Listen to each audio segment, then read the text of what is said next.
Hey, what's going on, guys? My name's Chopper. Today, we're going to be talking about all the character bios for Shadows of Evil. We're going to talk about all 4 characters and going in depth with their backstories and giving you guys all the information that I was able to piece together and kind of deduct from all the information that we have so far. Like I said, I just like to know what I'm doing before I actually jump into the map. I want to get a good idea of what we're doing and who these people are before we play them. So that's what we're going to be doing today. Let's just jump into the first character.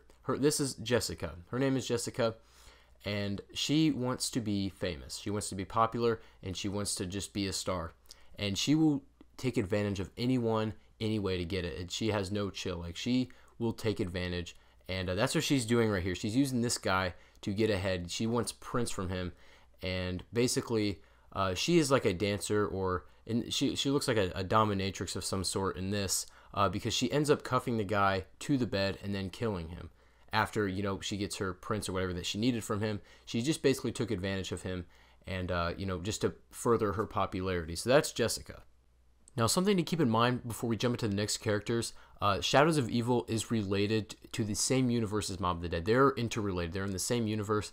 And I think the Shadow Man is controlling the zombies in both Shadows of Evil and Mob of the Dead. I would bet you that the characters in Mob of the Dead have some interpersonal relationships with the people in Shadows of Evil. I don't think we have enough information to really confirm that yet, but that's just what I would put my money on.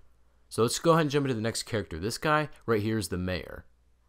His name is Jack Vincent, and he is corrupt. He has been taking bribes. He's been bribing the police to get away with whatever he was doing.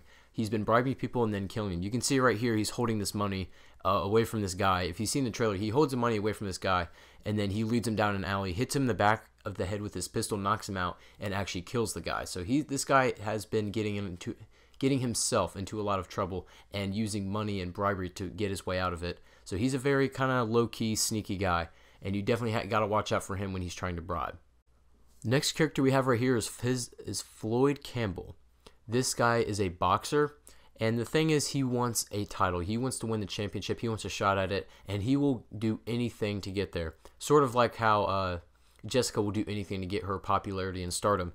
As you can see right here, he's putting on brass knuckles to help him in the fight. He's putting it under his gloves, and this is going to help him win the fight. As you can see, he actually ends up he wins the fight, of course, because of these, and he actually ends up killing the guy. You can see, like, his eye is just absolutely messed up, and his head is messed up.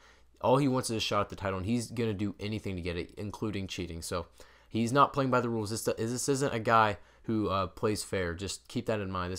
He's not a guy to expect to play by the rules and play fair and all that kind of stuff. The last playable character that we have in this map, his name is Nero. He is a magician. You can see on this magazine called Magician Weekly, he's getting slammed on this magazine because he's a bad magician, and you can see him in his house. He's just stressing. His thing's not working. He's really stressed out. He's having a lot of money troubles supporting his wife, and he has a lot of debt. Now, I'm going to talk about in a second. He has a lot of debt, and he can't make ends meet with his magician. His magician stuff is not cutting it. So what he does is he is obviously frustrated with his wife. In this picture right here, there's a hole in the frame where the picture of his wife is. So he is not happy. He's really upset. She's been racking up a lot of debt, on this thing, and he can't pay it off because, like I said, his magician stuff just really isn't. It's not paying the bills for them. And so his thing, what he's going to do is going to kill his wife intentionally to get the life insurance policy money. He called the insurance company and asked if it was all paid up and all in order. And they said it was, and he's like, I would never think of that, like, kill my wife or whatever. I just want to make sure that it's good and, I can get the money if something were to happen just in case. And he puts her up on that spinny thing. I'm not entirely sure what that thing is actually called, but basically the magician puts their assistant up on the spinning wheel, and they throw knives and land it in between their arms, legs, and fingers, and that kind of crazy stuff.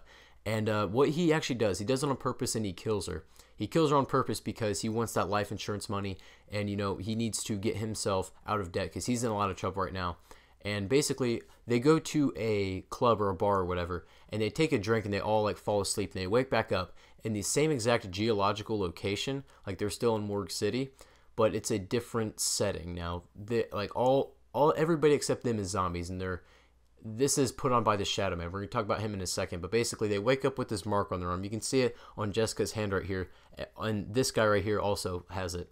They all have this little mark on their hand that they all notice, and this is the Shadow Man's mark. I don't know I want to know if this was found anywhere in Mob of the Dead. I feel like I have seen it before in Mob, but I'm not entirely sure. If you guys have seen it, please let me know in the comment section down below. But I want to know if you guys have seen that. And the Shadow Man is who's running all this. And like I said, I think he's running Mob of the Dead too. He's actually a character that you can spot in the game because it's one of the trophies. And the Shadow Man is basically an architect for all of this. And he's saying that, you know, if you want to get out of this, I'm your only redemption. You're not getting out of this without me. And that's what they have to do to escape this sort of universe that they're in, is that they have to reconcile for their past sins. And it's going to be like, I feel like the Easter egg is going to be some sort of a cleaning ritual where they, you know, take away their sins that they've done in that past universe, and then and only then will the Shadow Man take them back to the universe that they used to live in, that they used to know. And now, like I said, this map does tie in with Mob of the Dead. How? I'm not entirely sure. That's for us to figure out. I'm definitely going to keep my eyes open, and you guys keep your eyes open too for any sort of Easter egg or any sort of hint that this might be any connections that you can make from Mob of the Dead. Like I said, if you guys see that image that you saw on the wrist in Mob of the Dead, please let me know. Send it to me on Twitter. I'm going to leave the link down below in the description. But guys, if you did learn something, if you enjoyed this, make sure you do leave a like and subscribe to my channel if you're new. And thank you all for watching, and I'll see you guys on the next video.